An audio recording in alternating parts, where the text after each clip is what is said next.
नमस्कार मित्रांनो, मी स्वाती तोरसेकर एशा पृथ्वीमध्ये तुमचं स्वागत करते. एशा पृथ्वीमध्ये मी नेहमीच अमेरिका आणि तिची अर्थव्यवस्था याच्यावरती थोडंसं लक्ष देऊन असते. त्याच्यावर काही व्हिडिओज करते. सध्या जी एक बातमी आलेली आहे आणि ती थोडीशी महत्वाची आहे. अ, कारण तिचे जे परिणाम आहेत, ते परिणाम खूप मोठे होणार आहेत. ही बातमी तुम्ही फारशी वर्तमानपत्रातून वाचली नसेल, कारण जितक्या सहजतेने आपण शेअर मार्केट वर गेलं, खाली गेलं ह्या बातम्या ऐकतो, तशा प्रमाणामध्ये ह्या बातम्या येत नाहीत. परंतु त्यांचा मागोवा घेण्याची गरज जरूर आहे. खास करून ज्यावेळी इराणचा संघर्ष सुरू झाला, त्यानंतर इमिडिएटली संपूर्ण जगामधल्या स्टॉक मार्केटची सिच्युएशन काय याच्यावरती लोकांनी पुष्कळ व्हिडिओ केलेत. तुम्ही सुद्धा बघितले असतील. पण आजचा विषय अतिशय गंभीर आणि महत्त्वाचा आहे आणि त्यासाठीच मी डॉक्टर गौरी पिंपळे यांना आपल्या प्रोग्राममध्ये बोलवलंय. त्या आपल्याला विशेष माहिती देणार आहेत. हे एक दालन असं आहे, की ज्याच्यात मला जास्त माहिती नाहीये, पण गौरीताईंना माहिती आहे त्याच्याबद्दल आणि म्हणून आपण त्यावर बोलणार आहोत. गौरीताई, ज्या गेल्या काही दिवसांमध्ये बातम्या येतायत, की प्रायव्हेट क्रेडिट फंड्स मला वाटतं त्यांच्यामध्ये बरीच हलचल झालेली आहे आणि मग त्याच्यात जे कोणी गुंतवणूकदार आहेत त्यांना त्यांचे पैसे परत काढता येत नाहीयेत, अशी एक मी कुठेतरी बातमी वाचली. तर पहिली सुरुवातच तुम्ही आम्हाला सांगा, की हे प्रायव्हेट क्रेडिट फंड काय असतात? आणि त्याचं महत्त्व काय आहे? आता प्रायव्हेट क्रेडिट फंड म्हटलं तर ते प्रायव्हेट म्हणजे नावाप्रमाणे प्रायव्हेट आहे. ज्या आपण म्हणतो एस्टॅब्लिश बँका त्यांच्याकडून दिली गेलेली लोन नाहीयेत. तर ती प्रायव्हेटली दिली गेलेली लोन आहेत आणि या लोनचं वैशिष्ट्य असं की त्या रिस्की कंपन्यांना दिली जातात की ज्यांना साधारणपणे बँक देत नाही. आपल्याकडे पण आपल्याला माहिती आहे सिबिल स्कोर बघितल्याशिवाय बँक आपल्याला पर्सनल लोन सुद्धा देत नाही. तसंच ह्याच्यासाठी कंपन्यांसाठी जे नियम असतात त्या नियमाप्रमाणे त्यांना जर बँकेतून लोन मिळत नसेल तर ते प्रायव्हेट क्रेडिट फंड्स कडून लोन घेतात आणि त्यांना ते जास्त इंटरेस्ट रेटने मिळतं. म्हणजे अमेरिकेमध्ये इंटरेस्ट रेट तसाही कमी आहे तरी पण या प्रायव्हेट क्रेडिट फंड या कंपन्यांना लोन साधारण 10 ते 12% आसपास इंटरेस्ट रेटने देतात. त्याच्यामुळे प्रायव्हेट क्रेडिट फंडला ते प्रॉफिटेबल असतं की या कंपन्यांना लोन देणं. त्यांना त्या मोठ्या प्रमाणावर इंटरेस्ट मिळतो आणि आपल्याला माहिती आहे की बँका किंवा बँकिंग रिलेटेड जे आहे ते सगळं इंटरेस्ट रेटमध्ये जो डिफरन्स आहे लेंडिंग आणि डिपॉझिटचा त्याच्यावरती बँकेचा बिझनेस चालतो. मग प्रायव्हेट क्रेडिट फंड हे मोठ्या वेल्दी इन्व्हेस्टर्स कडून पैसे घेतात आणि या रिस्कियर कंपन्यांना देतात. पण याच्यामध्ये आता झालं काय? ऑक्टोबर 2007 मध्ये राष्ट्राध्यक्ष डोनाल्ड ट्रम्प यांनी एक एक्झिक्युटिव्ह ऑर्डर साइन एक मला मध्ये एक प्रश्न विचारायचा आहे. ह्याचा अर्थ म्हणजे थोडंसं समजून घेतोय आम्ही, की याचा अर्थ असा, की ह्या जे प्रायव्हेट क्रेडिट फंड्स आहेत, त्यांच्यावरती कोणाचंही ऑडिट नाही. कारण तो सगळा खाजगी व्यवसाय आहे.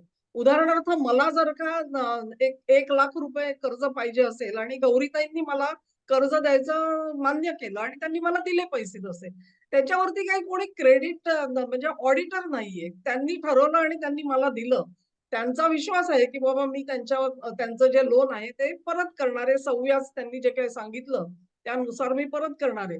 ज्यावेळी आपण म्हणतो, की बँका क्रेडिट द्यायचं थांबवतात, त्यावेळी त्याचा अर्थ असा होतो, की बँकांवरती देखरेख असते आणि ती देखरेख महत्त्वाची असते. त्यामुळे बँका ज्या आहेत त्या विशिष्ट सीमारेषेच्या पलीकडे जात नाहीत आणि त्यांनी महत्त्वाचा एक मुद्दा सांगितला तो म्हणजे ज्या गुंतवणुका धोकादायक असतात, त्याच्यात तर बँका मुळीच पडत नाहीत.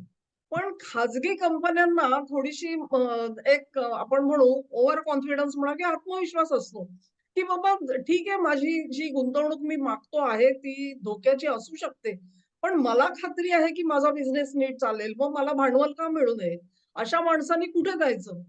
तुमचं जे काही नजीकचं वर्तुळ असेल, त्याच्यामध्ये जर का असा पैसा देणारं कोणी नसेल, तर तुम्ही काय करणार? मग त्याच्यासाठी म्हणून एक व्यासपीठ एक प्रकारे तयार झालेलं आहे क्रेडिट फंडांचं, असं मला वाटतं. म्हणजे ह्याच्यात काही चूक असेल तर गौरीताई सांगतील आपल्याला.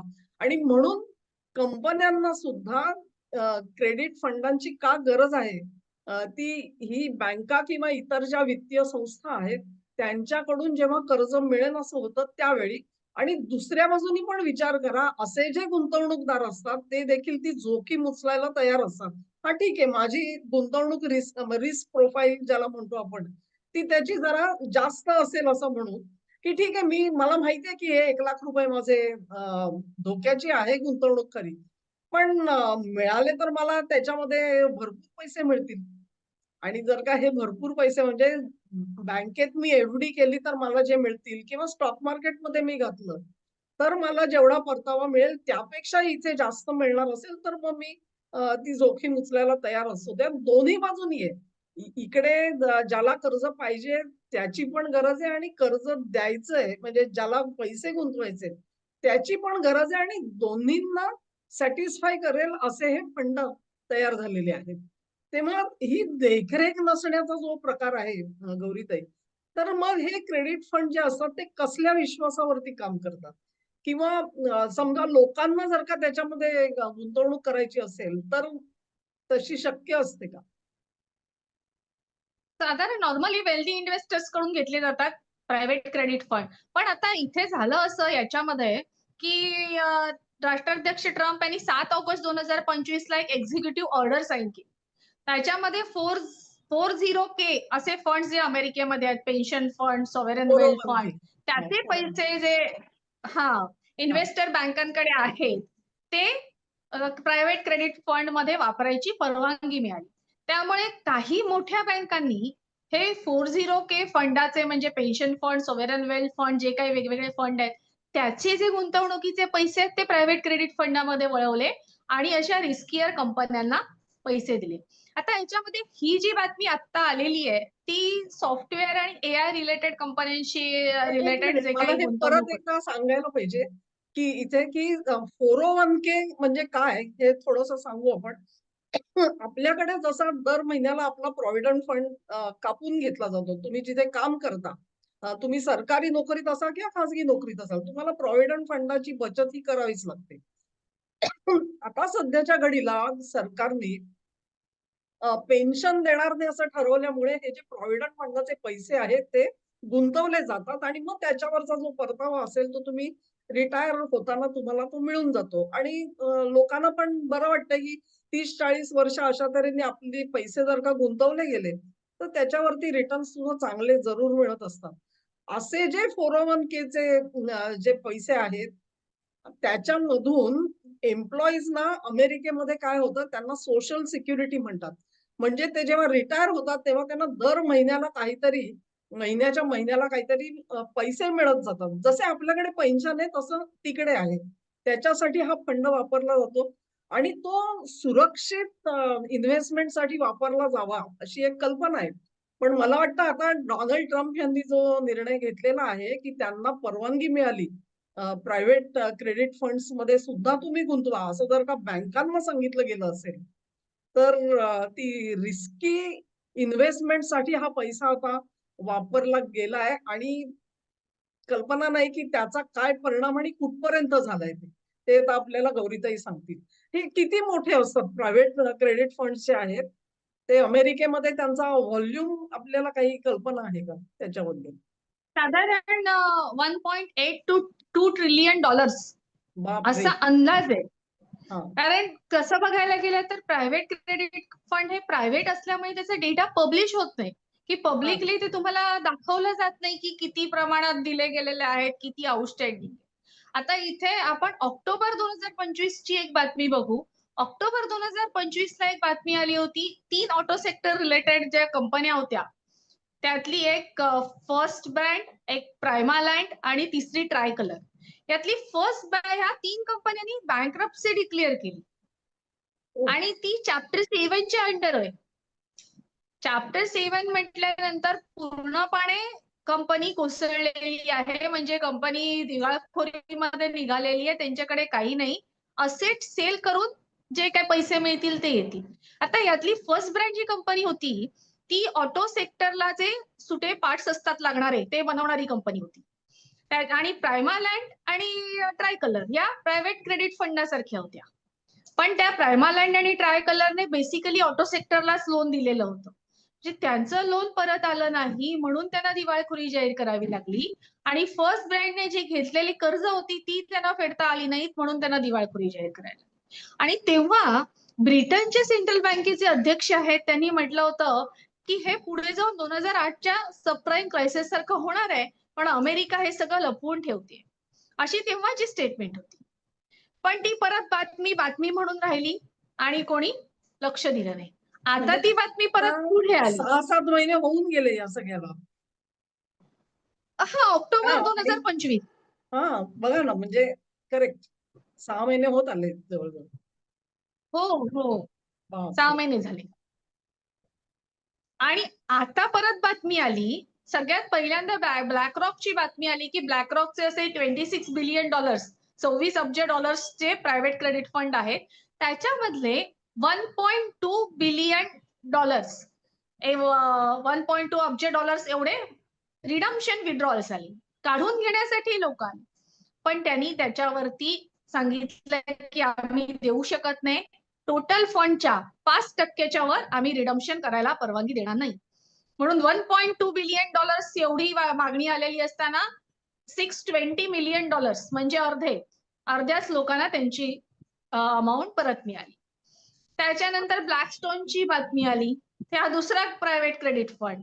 आता ब्लॅक रॉक आणि ब्लॅकस्टोन दोन्ही मोठ्या कंपन्या आहेत अमेरिकेतल्या आणि ते जगभरात नावाजलेले आहेत. तिकडून पुढे काळजी करण्यासारखी गोष्ट आहे, असं फायनान्शियल वर्ल्ड मध्ये जाणवायला लागलं. आता गंमत अशी, ह्या 2 मोठ्या ज्या कंपन्या आहेत आणि अर्थातच ब्लॅक रॉक असेल किंवा ब्लॅकस्टोन असेल, यांचं नावच एवढं मोठं आहे की अनेक जण त्याचं जे म्हणजे ब्रँड क्रेडिट म्हणतो आपण त्याला, ते ह्या लोकांकडे असल्यामुळे लोकांनी डोळे झाकून पैसे दिले असतील यांना, बरोबर ना? आणि मग त्यांच्या ज्या इन्व्हेस्टमेंट्स आहेत त्या कुठेतरी अपयशी ठरल्या. पण हे तर नेहमीच होत असेल बिझनेसमध्ये, नाही का? म्हणजे काही इन्व्हेस्टमेंट्स आहेत त्या ठीकठाक चालतात, काहींना अपयश येत पण असेल.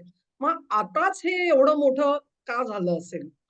ऑटो सेक्टरमध्ये असा खूप मोठा बदल अमेरिकेमध्ये होताना दिसतोय, याचा अर्थ की त्यांना अस्तित्व आपलं टिकवता आलं नाही. ते आता आधी ऑटो सेक्टरने दाखवलं 6 महिन्यापूर्वी. हां. आता ते प्रॉब्लेम मध्ये कुठे आले, सॉफ्टवेअर आणि एआय मध्ये जे गुंतवलेले आहेत, ती त्यांना भीती वाटतेय, कारण मध्यंतरी व्हॅल्युएशन त्यांचं बरंच कमी झालेलं आहे. आपल्याकडेही झालेलं आहे आयटी सेक्टरचं व्हॅल्युएशन कमी, पण अमेरिके स्टॉक मार्केटमध्ये बघितलं ते सतत खाली येत आहे. त्यामुळे त्यांनी ज्या रेटला गुंतवणूक केलेली आहे, त्यांनी ज्या दराने ते घेतले असतील शेअर्स, ते तसं त्यांना परत मिळेल, तेच त्यांना भांडवल त्यांचं परत मिळेल की नाही ही शंका आहे. म्हणजे आता जो आलेला आहे इफेक्ट, की सगळे रिडम्शन विड्रॉल आलेले आहेत, कारण त्याचं कारण असं आहे की त्यांनी ज्या दराने गुंतवले होते, म्हणजे ज्या दराने कर्ज दिले असेल, त्याची आपल्याला परतफेड होईल का नाही याची त्यांना काळजी वाटते, एआय आणि सॉफ्टवेअर मध्ये व्हॅल्युएशन कमी आल्यामुळे. म्हणजे आता पहिल्यांदा 6 महिन्यापूर्वी हां.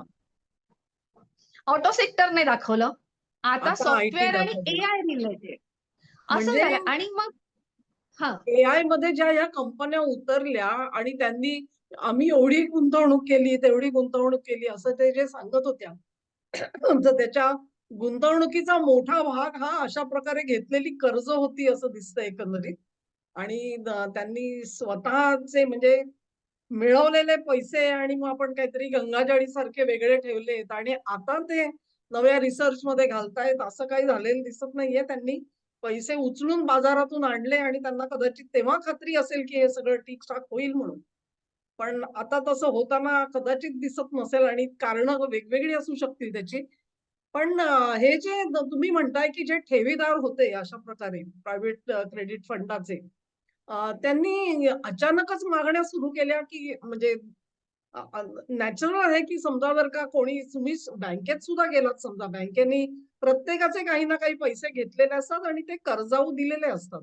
कर्जाचे हप्ते जसजसे येतात तशा लिक्विडिटीमध्ये आपल्याला आपले पैसे हे वापरता येत असतात. त्याच्यासाठी आडकाठी होत नाही. एकाच वेळी सगळ्यांनी बँकेतून पैसे काढायचे ठरवले तर मात्र पंचायत होईल, कारण जे कर्जाऊ दिलेले पैसे असतात ते काय बँकेच्या खात्यामध्ये नसतात आलेले अजूनही. तर तीच परिस्थिती इथे झाली आहे का या क्रेडिट फंडांची? अगदी अगदी, कारण त्यांच्याकडे जे लिक्विड असेट्स असतात, की आल्यानंतर लोक जर आले पैसे मागायला तर आपण देऊ शकतो अशी जी कॅश ठेवलेली असते, ती कमी पडली आणि त्याच्यापेक्षा जास्त विड्रॉल्स आले. त्यांच्या अपेक्षेपेक्षा खूप जास्त विड्रॉल झाले. आता तसे विड्रॉल का आले, त्यांनी का मागणी केली हे कळायला मार्ग नाहीये. पण कदाचित तो स्ट्रेस आलेला आहे या लोन्स वरती हे जाणवलं असेल, म्हणून कदाचित गुंतवणूकदारांनी आम्हाला आमचे पैसे परत द्या असं म्हटलंय की काय, असं म्हणायला इथे वाव आहे. म्हणजे थोडी शंकेला जागा आहे, की त्यांना आपल्या पैशांची काळजी आहे म्हणून त्यांनी परत मागितले. आणि हे फक्त BlackRock आणि Blackstoneच्या बाबतीत झाले असं नाही. त्यांच्याकडे जे बाकीचे जे प्रायव्हेट क्रेडिट फंड्स आहेत, आता सगळ्याची नावं आता माझ्या लक्षात नाहीयेत. पण साधारण त्याच्यामध्ये अपोलो आहे. अपोलो बरोबर अजून काही कंपनी आहेत. ब्लू आउल मोठी कंपनी आहे. ब्लू आउलचं नाव मगाशी मी विसरले. ब्लू आउलने पूर्णपणे स्टॉप केलं रिडम्पशन विड्रॉल. त्यांनी सरळ हॉल्टेड म्हणूनच सांगितलं. त्यांनी 5% 7% कॅप वगैरे लावला नाही. पण बाकीच्या ज्या आहेत त्या ब्लू आउल बरोबर अपोलो, कार्लाइल, एराइस आणि टीपीजी या बाकीच्या कंपन्या आहेत प्रायव्हेट क्रेडिट फंड मध्ये. त्यांनी 5 to 6% चा हे लावलाय, कॅप लावलाय. त्याच्यापेक्षा जास्त विड्रॉ करता येणार नाही. ब्लू आउल ही एकच अशी कंपनी आहे, त्यांनी पूर्णपणे ट्रान्झॅक्शन हॉल्ट केले. पण त्याच्या पुढची जी गोष्ट जी आहे की JP मॉर्गनने काय केलं, याच्यामध्ये लोनच्या अमाऊंट कमी केल्या. लोनच्या अमाऊंट कमी केल्या म्हणजे त्यांनी ते लोन बॅड लोन म्हणून कन्सिडर करून अकाउंटिंग एंट्री दाखवलेली आहे की अमाऊंट कमी केलाय. JP मॉर्गन बरोबर मॉर्गन स्टॅनलेने सेम केलं. क्लिफ वॉटरने पण बॅड लोन दाखवले आणि त्याच्या लोनच्या अमाऊंट कमी केल्या. म्हणजे बाकीच्या ज्या प्रायव्हेट क्रेडिट फंडाबरोबर बाकीच्या बँकांचे जे बातम्या येत आहेत त्याही तितक्या चांगल्या नाहीये. म्हणजे बॅड लोनचं प्रमाण वाढत चाललेलं आहे हे एकूण दिसून येतं. आणि फीचचा रिपोर्ट सांगतो की आता 9.2% पर्यंत हे सगळं बॅड लोनचा हे गेलेला आहे, आकडा गेलेला आहे. म्हणजे एकूण त्यांच्या अर्थव्यवस्थेचा एक आवाका बघितला तर ही अमाऊंट खूप जास्त झाली. 9.2% 9.2% म्हटल्यानंतर 10% आसपास आहे. म्हणजे ती ट्रिलियन्स ऑफ डॉलर्स मध्ये जाणारी रक्कम आहे. जे प्रायव्हेट क्रेडिट फंडचा फक्त आपण 1.8 to 2 ट्रिलियन डॉलर बघितला. आता अजून जे बाकीच्या बँकांकडे जे बॅड लोन झालेले आहेत त्याचा आकडा तर पब्लिश झालेला नाहीये.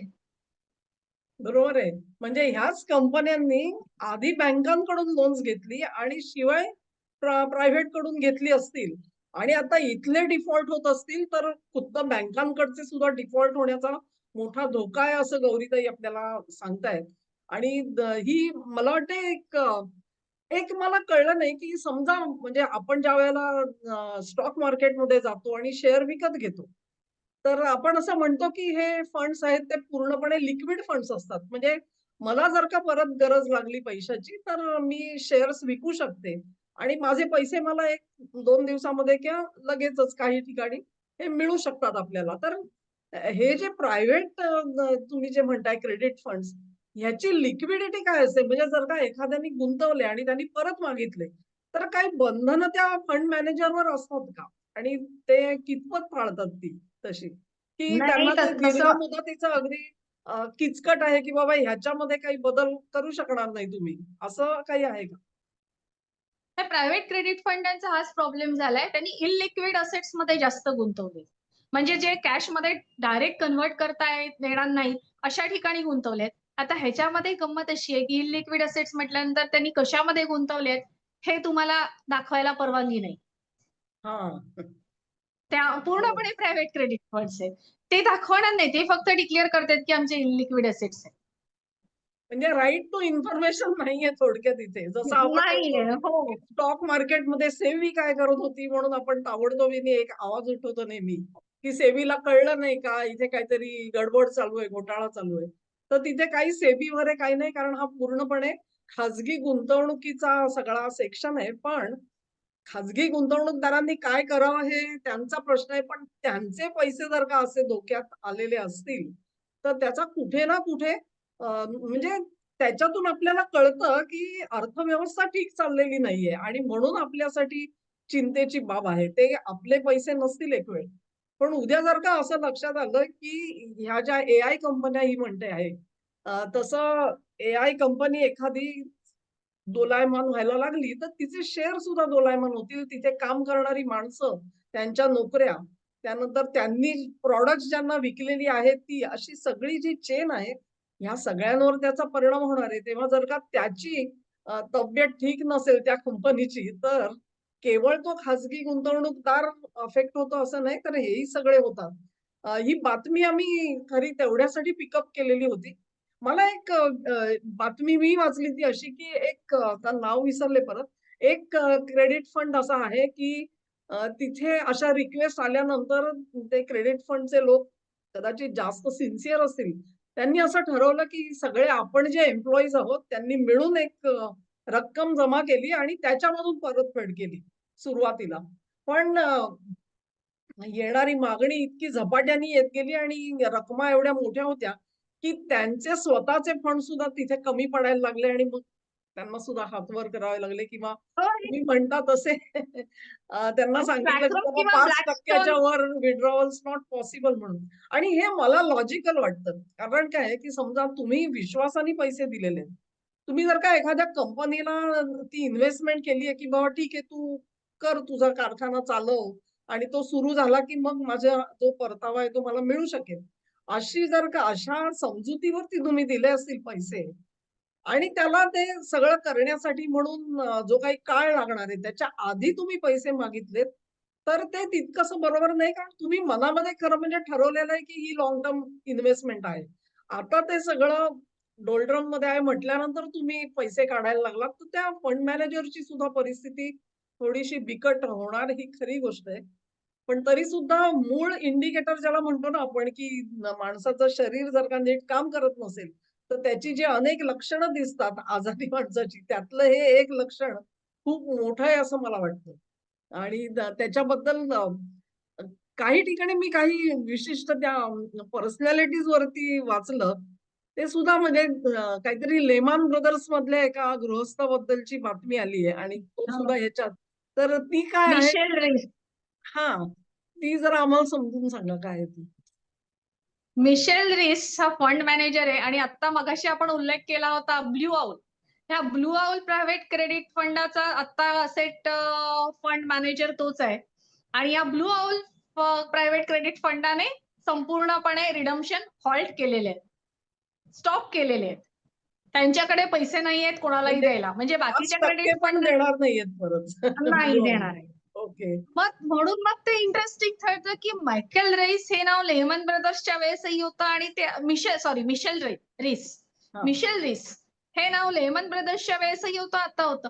लेमन ब्रदर्स ही सबप्राईम क्रायसिसमध्ये सगळ्यात पहिल्यांदा बँकरप्ट झाली आणि जिने स्टॉक मार्केट संपूर्ण काय म्हणतो आपण स्टॉक नाही मार्केटमध्ये जो ते चढ-उतार जरा एक्सप्लेन करा ते सबप्राईम म्हणजे काय झालं होतं? 2008 सालचा मला वाटतं तुम्ही रेफरन्स देताय बरोबर? हो, हां, तर ते 2008 जरा साली आम्हाला सांगा तेव्हा काय झालं होतं? कारण लोकांना कदाचित काही जणांना माहीत नसेल, काही जणांना आठवणार.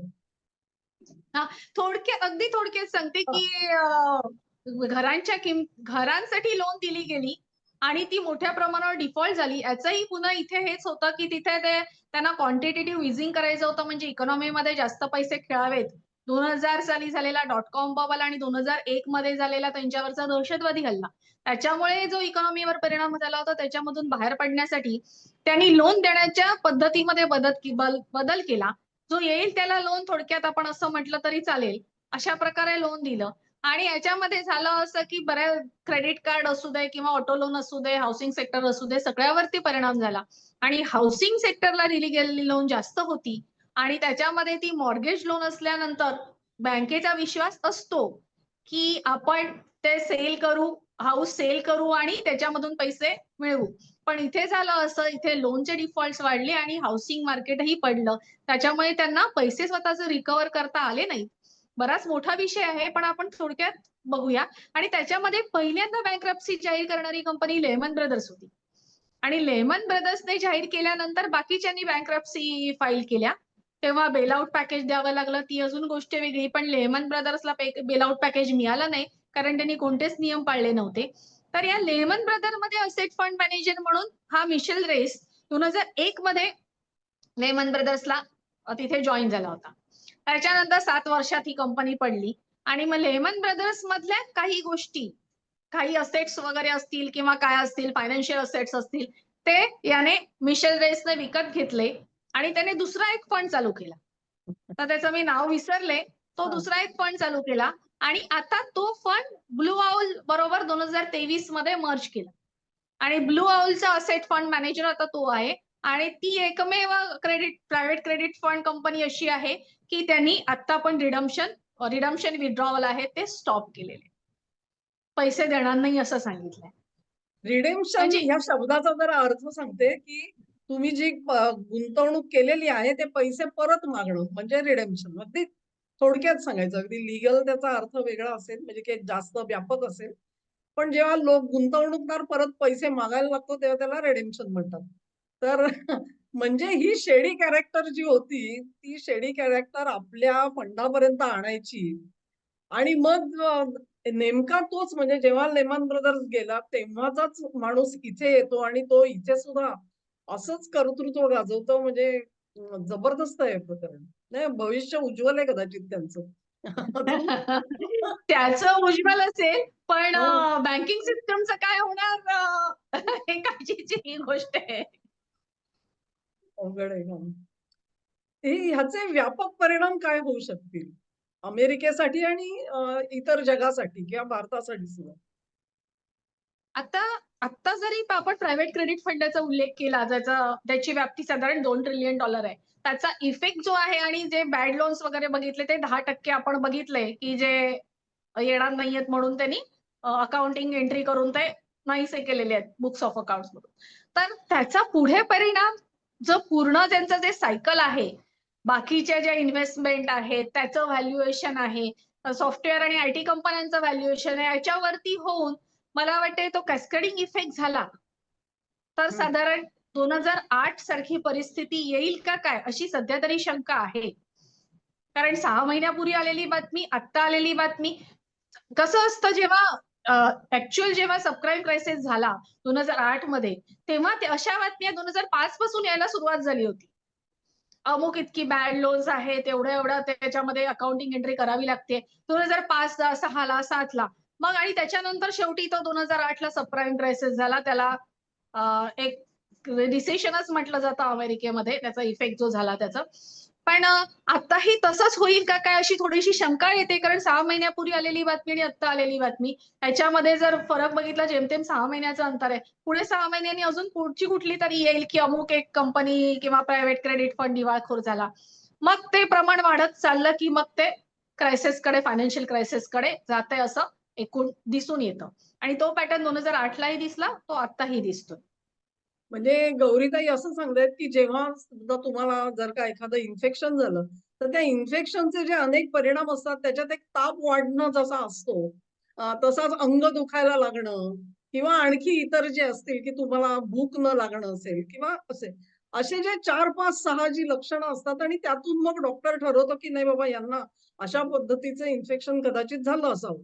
तर ही जी अनेक लक्षणं दिसतात त्यातली ही 2 लक्षणं जी आहेत ती आता आपल्या डोळ्यासमोर आलेली आहेत असं आपण म्हणू शकतो आणि त्याच्यात त्या सांगतायत तशा पॅटर्न दिसायला लागला.